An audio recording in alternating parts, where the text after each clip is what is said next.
In the heart of a sun-dappled jungle, the air was heavy with the smell of wet earth. Then, a flicker of movement, a leopard, its coat glowing gold in the last light of sunset, crouched low at the base of a tall tree. Its eyes, twin pools of molten gold, were fixed on a small figure high above. A young monkey clung to the branches, completely unaware of the danger below. The leopard's tail twitched once, then twice, betraying its growing impatience. It was hungry, and this monkey would make a perfect meal. But first, it needed to get closer. The leopard flattened itself against the rough bark, melting into the shadows cast by the dying sun. Slowly, almost imperceptibly, it began to climb. Its powerful claws, more suited to tearing flesh than scaling trees, dug into the bark, pulling itself higher and higher.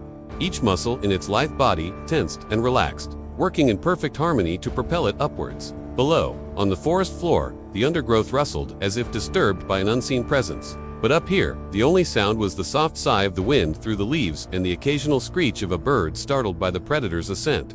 Meanwhile, the monkey chattered idly, swinging from vine to vine, seemingly oblivious to the danger lurking below. Its playful squeals echoed through the treetops, a stark contrast to the deadly drama unfolding beneath its feet. With each passing moment, the leopard grew closer to its unsuspecting prey, and as it neared the top of the tree, it could almost taste the sweet reward of its hunt.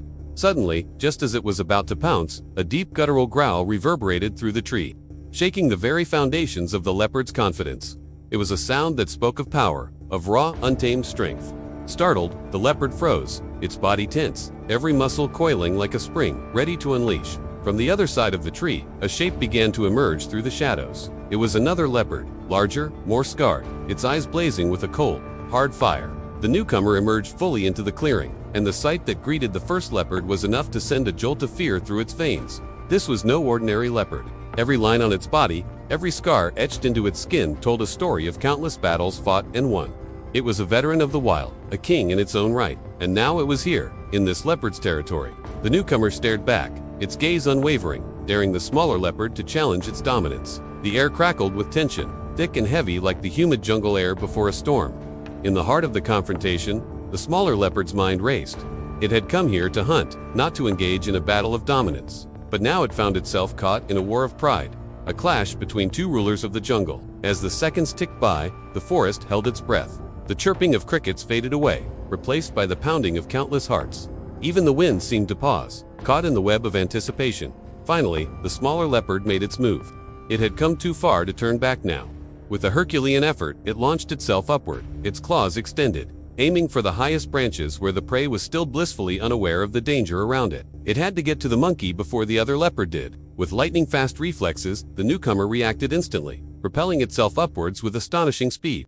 For a moment, the two leopards were locked in a deadly embrace among the leaves, their claws interlocked, their muscles straining, their eyes locked in a fierce battle of wills. Then, as suddenly as it began, it ended. The newcomer, with a Herculean effort, forced the smaller leopard downward. The smaller leopard, surprised and off balance, desperately clung to the trunk of the tree, its paws scrabbling for purchase. For a heartbeat, everything hung in the balance.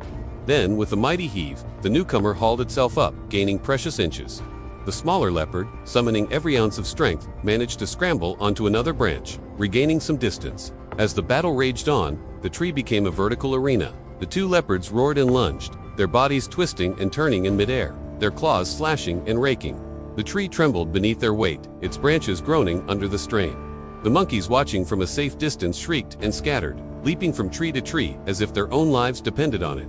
The sight that greeted them was a whirlwind of fur and claws, of snarling teeth and flashing eyes. The smaller leopard, agile and quick, danced around its opponent, trying to find an opening, a chink in the armor of its larger, more experienced foe. But the newcomer was a master of the art of war. It anticipated the younger leopard's every move, parrying its attacks with ease, its body a wall of muscle and sinew. The fight was brutal, a testament to the raw, untamed power of the natural world. Yet despite the ferocity of the struggle, there was a strange sort of poetry to it, a ballet of violence performed by the most fearsome of dancers.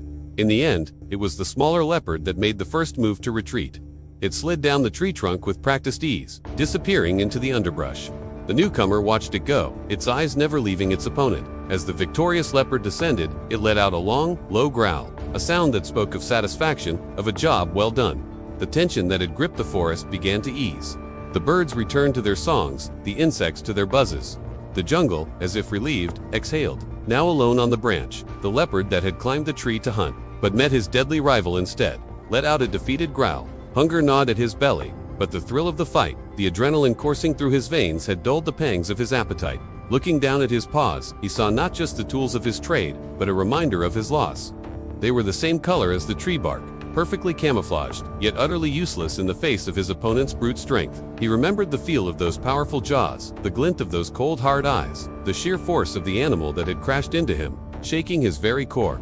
He had climbed the tree, hoping for an easy meal, and instead had found himself staring into the abyss of his own mortality. Disappointment, bitter and sharp, cut through him. The leopard that had been so sure of its skills, so confident in its ability to hunt and survive, now felt like a novice, a learner who had strayed too far from the safety of his master's side.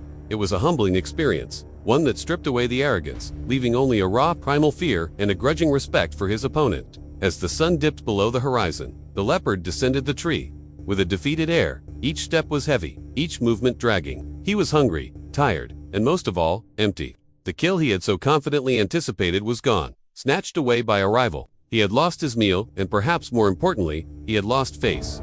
The jungle was a harsh mistress, and the price of defeat could be steep. His opponent, the king of this domain, would remember this encounter, and when their paths crossed again, there would be no second chances. The leopard walked on, his silhouette merging with the gathering darkness. The sounds of the night, the chirps, the rustles, the distant calls, all seemed to mock his defeat. The jungle, which had been so still during the fight, now roared with life, celebrating the victory of its unseen champion. As the leopard disappeared into the shadows, the only evidence of his presence, a lone footprint in the soft earth, a silent testament to his defeat. And so, the night wore on, the moon climbing higher in the sky, the stars winking down from above. The jungle, once again, belonged to the king.